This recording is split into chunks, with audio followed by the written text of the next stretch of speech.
Take advantage of the Boxing King Media discount at BYD Sheffield. You can get this amazing car for £269 per month with a £269 deposit. Details in the description. Boxing King Media, powered by BYD. We are back here from probably the most famous car showroom in the country. What do you think? Fair statement? The most famous car showroom in the country, yeah, probably, because it's got me and you in it, so it must be. It is. I think the amount of views and eyeballs we've had on this showroom from social content. I tell you, I know how big it is because I went to a BYD showroom down south yesterday, and they were like saying, "Oh, I've been watching all the stuff from the showroom up there." So didn't offer you make you an offer you couldn't refuse, did they? No, because we're tied in here. But no, but it's good to see that it's getting seen everywhere. It's been a while, Dom, as well. I've been trying to keep missing each other. We never managed to get predictions in for the last Crescendo card. Well, I hope you're gonna mention that I did send you my predictions through. You did on a text message. Yep. And you did. I got it 80% right, didn't I? No, I don't think you did too well. To be fair, I'm going to go through. Of course I did. I don't think you did. I got Hamza Shiraz wrong. Yeah. And I got I got Hamza Shiraz to win on points, so that were wrong. And the other fella.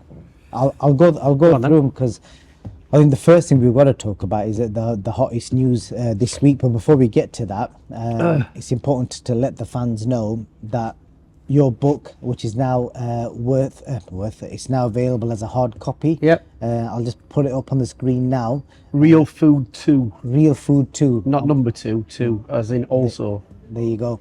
So it was a big success. The first book was a big success. Second one's been a big success, and you've had people asking you to make a hard copy. You've got the hard copy done. How much is it again? The hard copy is £15 plus package and postage.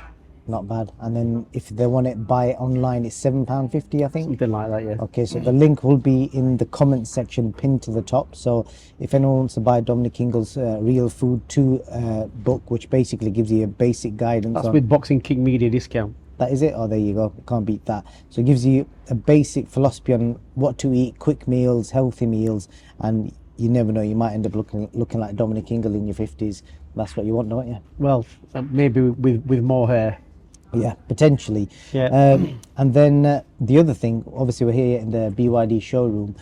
The advert that everyone's been seeing at the start of all our content, the £269 a month deposit and the £269 a month deal on the BYD Dolphin, brand new all-electric car. Funnily enough, it's this one here. I'll just roll the camera that way. A phenomenal bit of car for £269 a month. It's got all the gadgets, big screens, and you name it. And I think I'm driving one. I've had one for 2 weeks, and obviously I've had the seal. So tell them why you've got one, because you crashed your well, I didn't crash it actually. A farmer in a big 4x4 thing came to a junction and skidded in a big massive cow pat and skidded into me and slightly damaged it. So I've been given one of these to drive around, and they are very good cars. The range is 260. You're probably going to get 240 out of it. Very spacious, great for the kids. Obviously the seal is more, sports molded, I think, but this is great for the kids. Plenty of space, got some good features in it, and yeah, it's very easy to adjust from different inside to the seal, completely different. But she's got the vegan leather and all that kind of stuff. Yeah, it's good. It's a good car. I do like it. Yep. And the one that you had was the one just right behind you, the fancy sports car. So yeah, the deal is still on. It's on for a limited amount of time, and like we said, if you ring up the showroom, the details for that are all in the description of this video. They will sort you out with an extra discount. It's a mystery discount, that's what we're calling it, because you've got to ring up the showroom and let them know that you've seen the advert on Boxing King Media, and they will sort you out, because I think they've sold 10 plus in the last month or so. And when the deal's gone, it's gone. Let's jump into the boxing. Your best friend, I love calling him your best friend, Chris EUBANK Jr. stole the show the other day with his egg slap. But before we talk about the actual incident, I watched an interview with Chris EUBANK Sr. and there's a couple of statements he made in that interview which I want to ask you about before we get to the egg incident. In his words, he said, "The promoters are rinsing the public. The fight is about the names, not ability." Is this Because is he involved in this fight or not? As of right now, I believe not. Okay. Is that was there another? Did he make another comment? Did he compare this to? Yeah, he did. He compared it to Kell Brook and Triple G, based on the fact that weight divisions are for a reason. That concept in the safety of fighters, etc. He's an interesting character, EUBANK, because I've known him from the beginning. I've seen you, and I've had kids fight him, and he came to the gym, so there's a bit of history there. And I think if my dad were alive today and he heard that comment, he'd turn around and say, probably not very PC, because it's not a great subject to talk about, but my dad would say, he's had too many headshots and he's blowing bubbles. That's what my dad would say about Chris EUBANK today. Whether he has had too many headshots or he's showing early signs of dementia, I don't know, but some of his behaviour over the last few years has been a bit strange.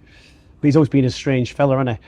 But he was a Premier League fighter, EUBANK. So was Nigel Benn. But comparing this fight to Kell Brook and Golovkin, Kell Brook and Golovkin was a Premiership fight.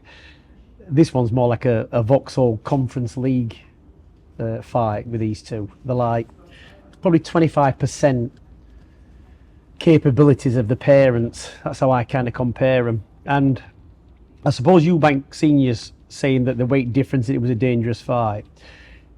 It's not a dangerous fight in that sense, and it wasn't even a dangerous fight for Kell Brook, because you've only got to look over the past history of welterweights going up and challenging middleweights, and light heavyweights going up and challenging heavyweights. Back in the 50s, 60s, 70s, 80s, it was a common practice. There was no half divisions years back.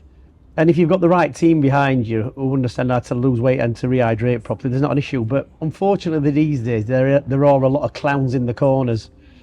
And you can see, how amateur they are.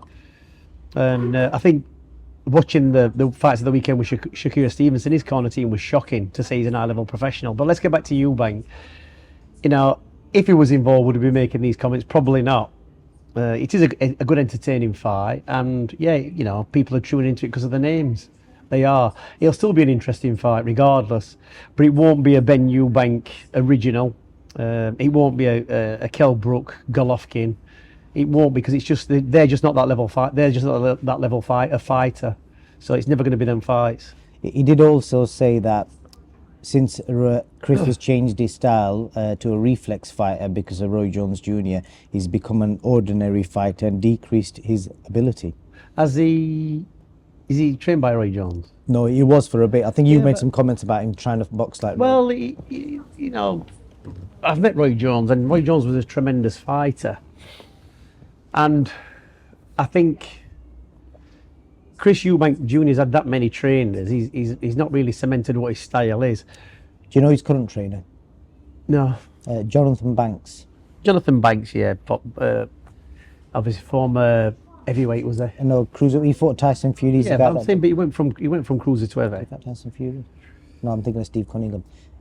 Yeah, he trained the Klitschko's towards the end as well. One of the Klitschko's. Yeah, he went to heavyweight, cruiserweight, heavyweight. Yeah. But so Roy Jones, that style of the hit and not get hit, it's a very good style if you can learn it. And with time and patience, EUBANK probably could have. The only difference is, and I'll probably have to retract what I've said in the past, that Roy Jones could punch and Chris EUBANK Jr. couldn't crack an egg, but he can crack an egg, can't he? Because he cracked one straight into CONOR BENN. So he can crack an egg, can't he? So, but he's not that type of puncher like Roy Jones. And I think Chris EUBANK making them comments about his son, that I think Chris EUBANK Jr. is what he is. He's a combination of all the people he's trained with, and he's fighting the best way he can. And I think when you're getting older, you've got to take less punishment. You've got to be more of a reflex fighter. I mean, you should be a reflex fighter anyway. Okay. But should we, obviously they're the negatives, but should we kind of applaud, because the boxing game is literally a hustle, isn't it? Everyone's trying to get the biggest payday for the easiest amount of risk, least amount of risk, should I say. For these two to kind of put themselves in a position where they're going to get paid stupid amounts of money, sell out a stadium. So that's what everyone's in for in the business, aren't they? Making money. Well, they are, but if you look at Beterbiev and Bivol, they're not in it for making large amount of money in easy fights, are they? Because they're proper old school fighters with that mentality, and they can back it up. But then the argument would be they probably would never have fought each other if Turki Al Sheikh never got involved. Because the money he's paid them to. Well, maybe not, but if he hadn't, then they would have probably fought each other, because it was still being the biggest payday of their careers. If somebody could have managed to negotiate and put it on, it just wouldn't have been at the inflated prices that they paid for, by Turk. So I'm sure that fight would have come at some point, because otherwise, who would they have boxed to generate decent purses? They would have fought each other eventually, I think, like most of the fighters did, like Tyson and Lennox Lewis and them type of fights. So I think they would have eventually, but they wouldn't have got paid as much. So people will tune into EUBANK and BENN because it is an interesting fight. EUBANK's got his supporters, BENN's got his supporters, and it's going to generate interest. But they're not, they've never been high level fighters when you compare them to the likes of EUBANK Senior, Nigel Benn, them type of fights, Manny Pacquiao, Floyd Mayweather. They're nowhere near that Bivol, Beterbiev. They're not them double A level fighters, top class. So they've done very well, getting the money that they're going to be getting for this fight. Press conference starts on Tuesday. It was in Manchester, and you will have seen Chris, I think, arrived late, half an hour late into the press conference, so he didn't do any media, I don't think. So he walks in, press conference starts, and I don't know if I'm assuming you've seen it. He initially has a go at Eddie Hearn, saying that he doesn't want to listen to Eddie, and then them two have a bit of a back and forward. Then Nigel gets involved.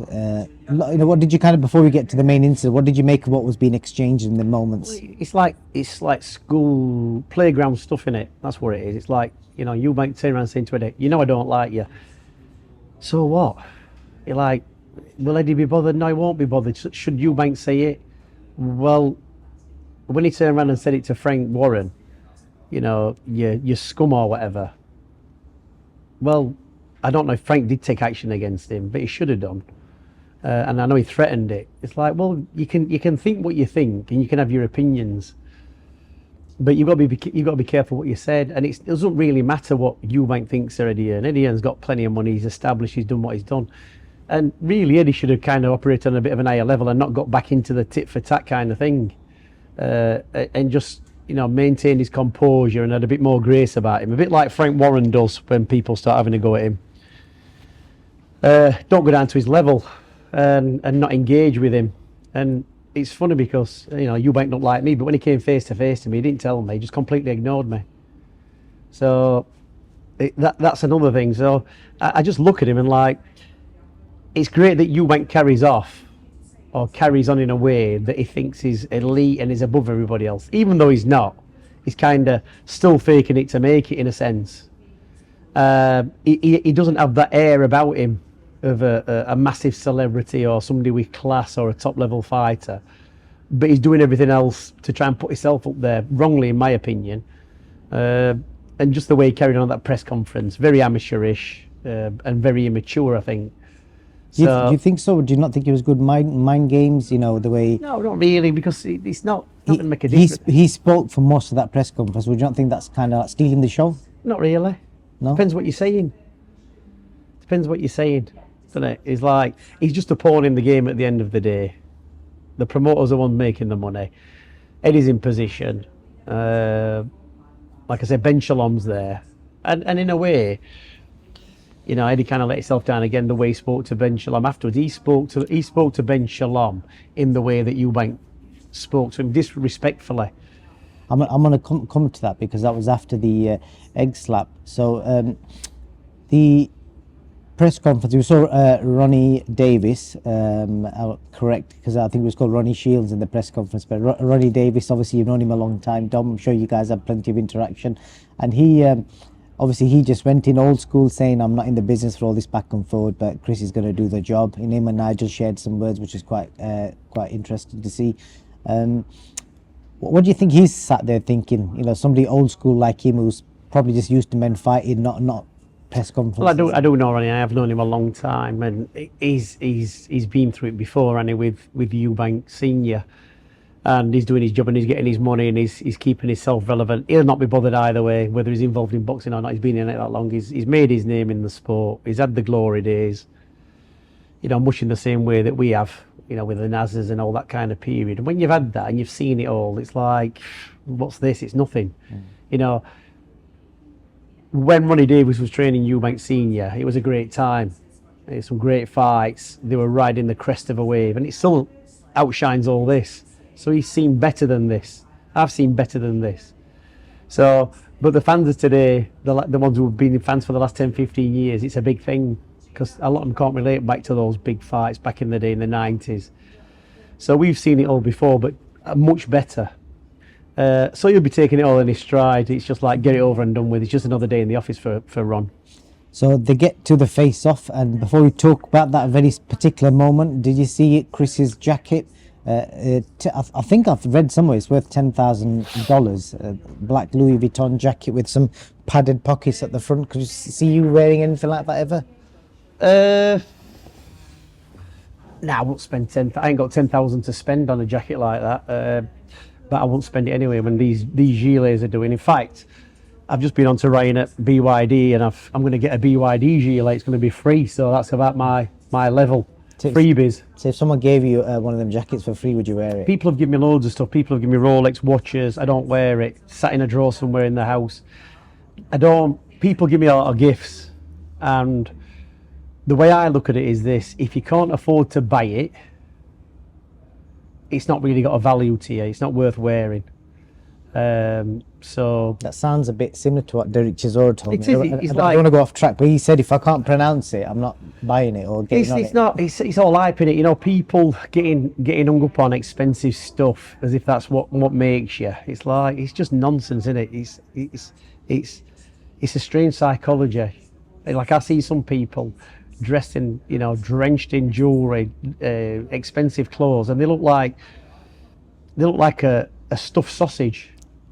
They look a mess, and you're stripping down to the pants, and you won't want to look at them. So it don't matter what they dressed up like, does it? You know what I mean? It don't matter. So I don't really give it much credit, to be honest, what people wear and what, you know, how much this thing costs. When people pay extraordinary amounts of money for clothing, I think they're mentally, I can't even say that word, can I? I think they're mentally backward. Yeah, well, if there was ever being brutally honest, that is be brutally honest on men wearing jewellery. So we get to the face-off. They're looking each other eye to eye. I think Conor was wearing some sort of D&G PJ type thing. I'm not sure what it was, but they get close in, and you see Chris's left hand slips into one of them front pockets, and he pulls out an egg and splat across his face. So what did you kind of make of that moment? Because obviously all hell broke loose. We saw Eddie go and push Ben Shalom. We saw Nigel Benn grab Chris by the throat. Yeah, what did you kind of make of it all? You know, it'd have been great if this fight could have been done in December. Then it could have been a pantomime, couldn't it? That's what it was like. It was like a pantomime.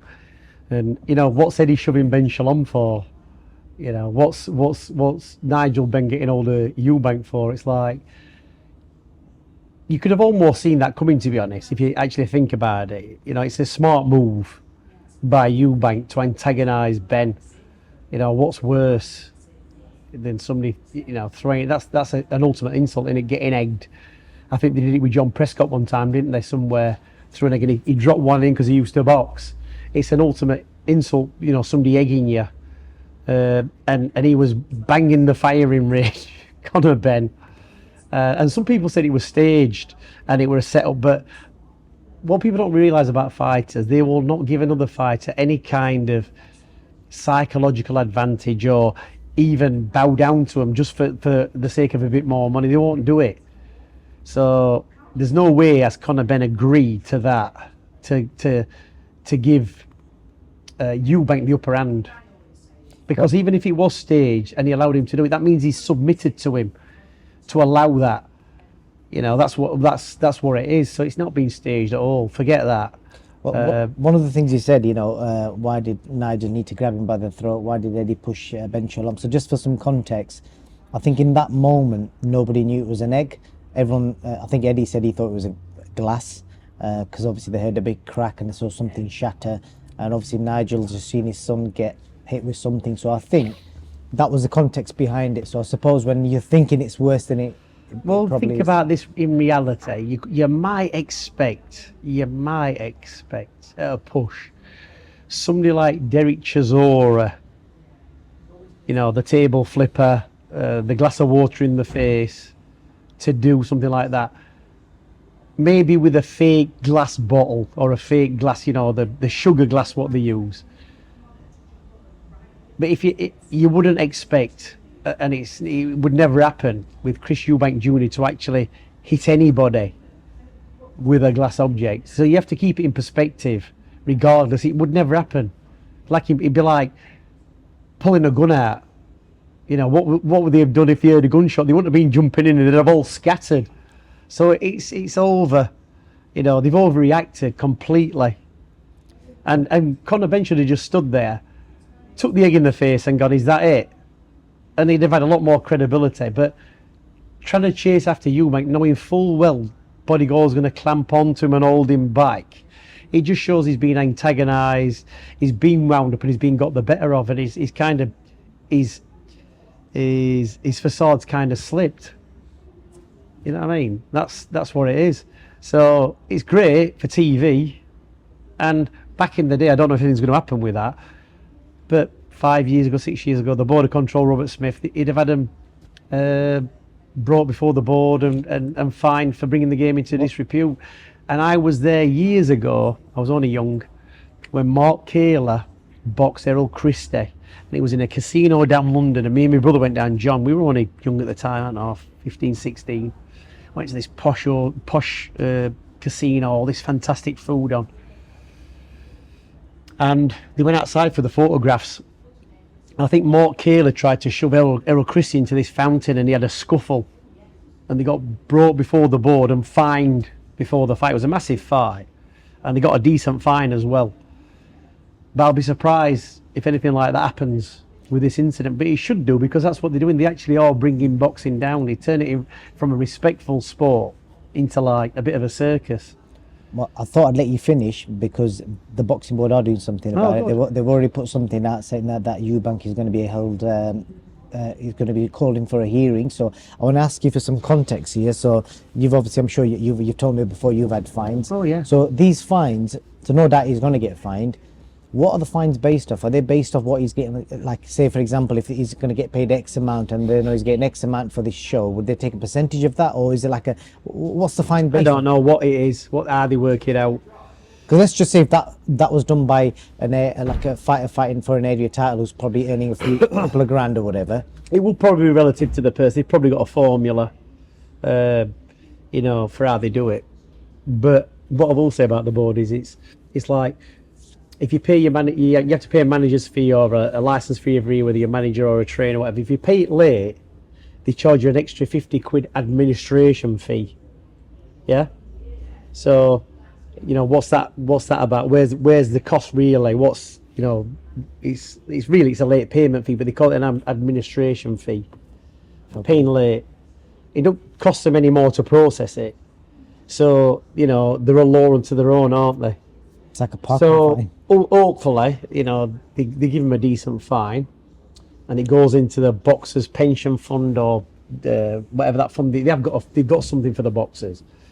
Is that where the fines go? I think some of it does. Okay. You know, they allocate so much to it, so which is a good thing. So, what do you think you'll get fined? Like from your previous experience? What's he getting paid? Well, I don't know for a fact, but the rumours, I would suspect anything between, say, I'm assuming between 4 and 8 million. But right, well, he should be at least getting a 200 grand fine. Wow, 200. Yeah, of course he should. Of course he should. Of course he should. Of course he should. Otherwise, it's not even a slap on the wrist, is it? It's got to be a deterrent, hasn't it, to stop people from doing it. What's the biggest fine you've had? The biggest fine I've had is £1,000, and we're talking 20 years ago. And I'll tell you when the fight was. This was Andrew Facey boxing Matthew Macklin. Yeah, Goresbrook Leisure Centre, and Andrew Facey was winning the fight. Richie Davis was the referee, who was no longer a referee, and I was shouting from the corner, and because Andrew Facey was winning, yeah, and I got a bit carried away. Actually, my dad was shouting, And when Richie, the referee, turned around and said out of the corner, my dad said it's him. So the referee went, "You get out of the corner." So I went out the corner. I had to sit in the row of chairs, and the fight went on. Andrew Facey won it by 1 point, and that was the first loss of Matthew Macklin's career. So I got called in front of the board for the fine, and I got charged the fine, £1,000 back then. Well, whatever it were, it was a lot of money because I think Andrew Facey probably got paid £3 for the fight. It was an English title fight. I think he got about between three and £5,000. So I got fined about 20% of the purse. Yeah, okay. As the trainer. And my payment from that fight was 10%.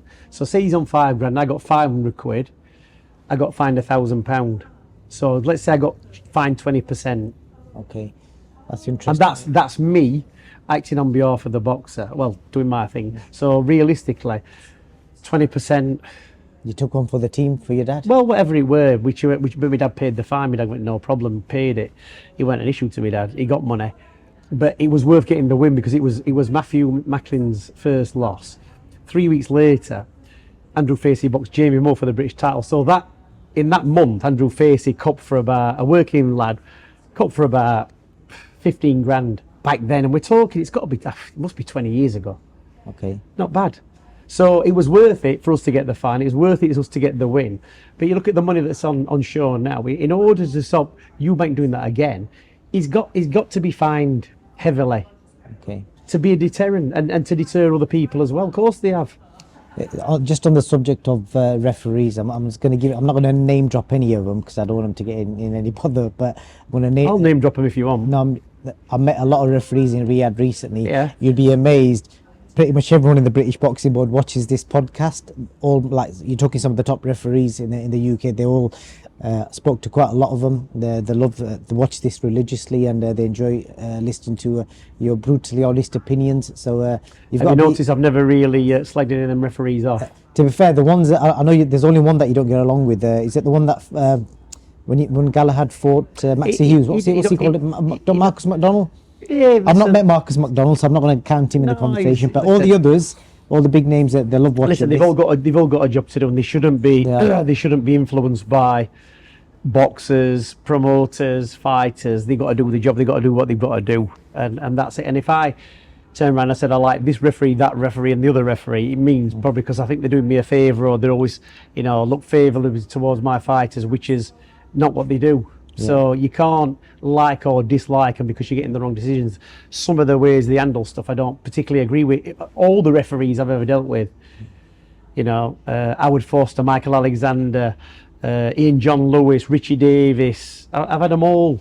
Yeah. And they're all decent referees. They're all good referees. Yeah. The stuff obviously I don't agree with some of the stuff they've done, but they're not here to agree with what I think is right or wrong. I could sit down and criticise every single one of them in a way, but it don't mean it's right what I'm saying, or that's definitely, that's what they do. So, but generally, the ones that you've got these days, they have got rid of a lot of rubbish referees. They have.